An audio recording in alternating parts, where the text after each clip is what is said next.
And then we'll have questions from the Oh, such a pleasure. Heck of a game. Is this on? I can talk here. There we go. But it just don't seem like that was real. It's kind of surreal. But overall, it was a great game. Great for the viewers. Great for HBCU. Just great overall game. Hats off to the coaching staff, the head coach, all those players, the fan base, the cheerleaders who I got opportunity to meet yesterday when I was getting a haircut. Hats off to them. So I'm very unfortunate. Much love to all the JSU fans. We came up short once again. Don't know what to say, but I'm gonna find it today. Yes, Dr. Kabir. This is Dr. Cavill inside the HBCU Sports Lab. Good afternoon, Coach Sanders. How you doing, sir? With that saying, at the end of the game, as you talking about replaying the second before the last, but actually, if you would have scored in that drive, would you have went to 2 or you just play it all out? I'd have played it all out. I'm very trusting of us, and I kept feeling like the defense was gonna get it together. Sooner or later, they was gonna put it together. But shoot, you can't take nothing away from them. They played their butts off.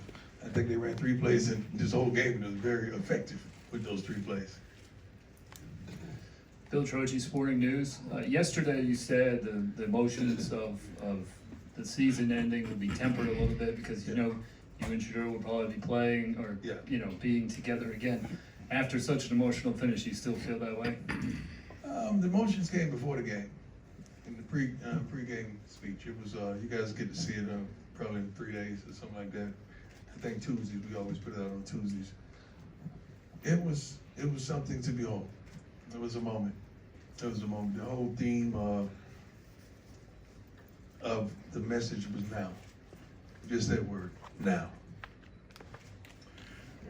Vaughn Wilson, HBCU Game Day. Coach, one thing you emphasized all during your time was HBCUs play good football and there are good coaches there. Yes. Just expound on that.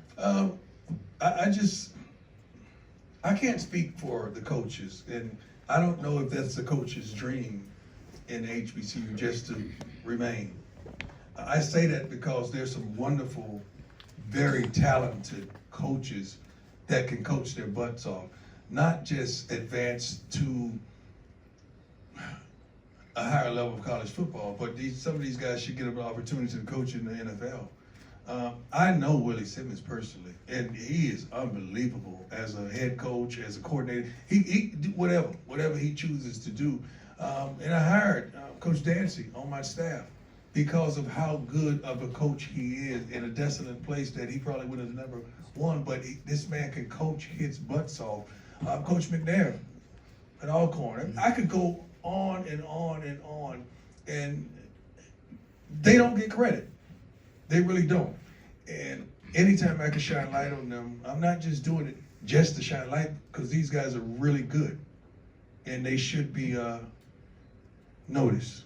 They should be focused upon. Coach Sanders, Mike Washington, Dr. Cabill's inside the HBCU Sports. Yes. Immediately after the game, what was your message? What were the words you imparted to those men? Obviously, all kinds of emotions. So what was your message?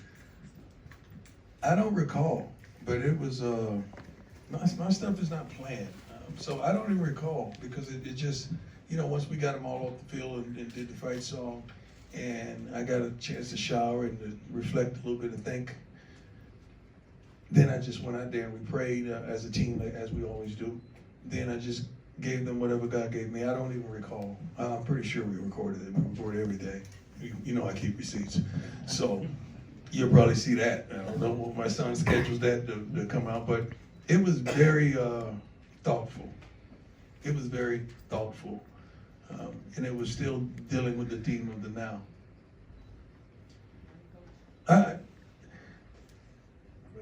I miss these guys already, man. Like I love them.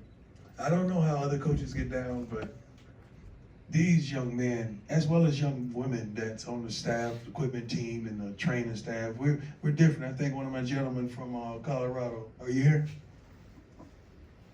He's been tailing me and doing a wonderful job, and he wanted to see how we move. So he's been really talking to a multitude of kids on our team, and one of the things that he regurgitated to me was like, man, this is a family, right? He said, this is a darn family.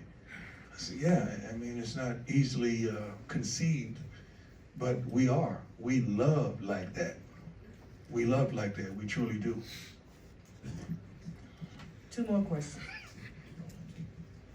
Coach, Wilton Jackson, Sports Illustrated. When Travis Hunter caught that touchdown pass, what went through your mind? That's the first part. And then the second part of the question I want to ask is, how do you view your legacy at Jackson State now? When Travis caught the touchdown pass, like, all right, we finally, like, I was expecting that a couple plays prior, but we finally got it at the end. Make sure we hit the extra point. I'm thinking ahead. I don't play or coach for legacy. I coach for kids. I coach for resolutions. I coach for love and passion. It's not a job to me. You know, I read the stuff every now and then. I don't read everything. I ain't got that kind of time. But to even fathom the fact that I would do something for money and God has been good to me financially, that blows my mind. Because you didn't say that when I was in the hospital for a month and I came on the sideline in a wheelchair. Did I do that for money? When I'm reaching in my pocket and paying for stuff, did I do that for money? When I'm loving on these kids and doing stuff that you would even fathom that a coach would do, did I do that for money? Money don't move me. I move money. Coach Roland Martin, there were 2 emotional moments after the game. You were picking players off the bench, but also in the tunnel, you embraced Robert Brazile. Yeah. And both of you are very emotional. Talk about those 2 situations after the game. I wanted to have a last opportunity to speak to my team as a unit. So that's why I was trying to get them in and comfort them as well. Because a lot of those young men were emotional because we didn't fathom a loss. We don't think like that. With Robert Brazile, that's like big brother. That's like uncle. And I feel like I let him down. Like that's my man. Like I call a few people before accepting the job to let him know what I was contemplating. And he was one of the ones because I wanted his blessing. And I wanted to understand the lay of the land because I didn't really know a lot about the HBCUs. And he's been there every step of the way. He's done things that you don't even understand. But he's been there for me to give me guidance and comfort and love and wisdom. And I sincerely love him. And I feel as though I let him down. And that's gonna be with me for the rest of my life. I love him that much. He's in the meetings on Friday just to be there for us. He's always there. Whenever he could make the games, he's there. And the young men love him, not because of what he's accomplished, but who he is to us. And I just feel that way. So for everything that you did, how do you feel like you let them down? For everything you accomplished? We lost, man. We lost twice. I'm a winner.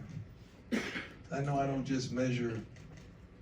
I'm sorry, sis. I just got to complete that. I apologize. I don't measure everything by W's and L's because, you know, graduation rate, people staying out of trouble legally. I think we have several kids that are fathers. I want them to be great fathers. You can't measure that kind of stuff. But, you know, not winning, you measure that kind of stuff. But I feel like we won, but we didn't win that game. But that's just me. I just feel like I let him down. And that hurts. I love him that much. I want to make note to a man that's been there for me. You know, throughout all this, I've lost several people through this short journey of Jackson. And my pastor was one of them. And God sent me another man that has filled that void and then some. Is Pastor Smith, you here? God, I love you, my brother.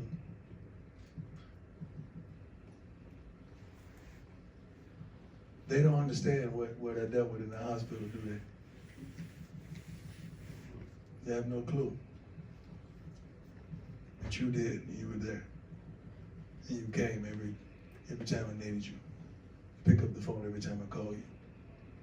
So a lot of things we may seem to make it seem like it's easy, but it's not easy, spiritually or physically or psychologically or emotionally. But God will send you a man, and God send you. So I just wanted to recognize you in your city, in your town, and let you know how much you mean to me. I love you, Pastor. We good, sis? Hey, guys, some of you I may never run across again. I hope I do. Dr. Gabriel, I love your colors. Way to change the game up on them. Hey, but let me tell you something. We would have never gotten to the level that we've gotten to if it had not been for y'all. The good and the bad. You know, some of y'all just got a negative pen and you're going to do what you do. God bless you. I need you too. I need y'all too. Because then another guy with a positive pen going to flip that whole thing. But thank you just for shining light on HBCUs. I'm not walking away. I'm going to still always love HBCUs in my time. Ashley Robinson gave me an opportunity that was phenomenal, and I was able to maximize my moments. But if it had not been for those opportunities, I probably wouldn't have received those other opportunities that I have received. So I'm forever in debt. I'm going to miss the Sonic Boom with all my heart. Dr. Little, our cheerleaders. I mean, so many people. I can't be on to have a roll call. But I thank y'all, each and every last one of y'all, for what you've contributed. White, Black, Hispanic, Asian, anybody that has ever reported, not on just me, but HBCUs, and uplift this whole movement. The movement don't stop with a man, although it may have started. The movement gonna continue with a plan. I'm gonna say that again. The movement don't stop with a man, although it may have started like that. But the movement is gonna continue with a plan. God bless.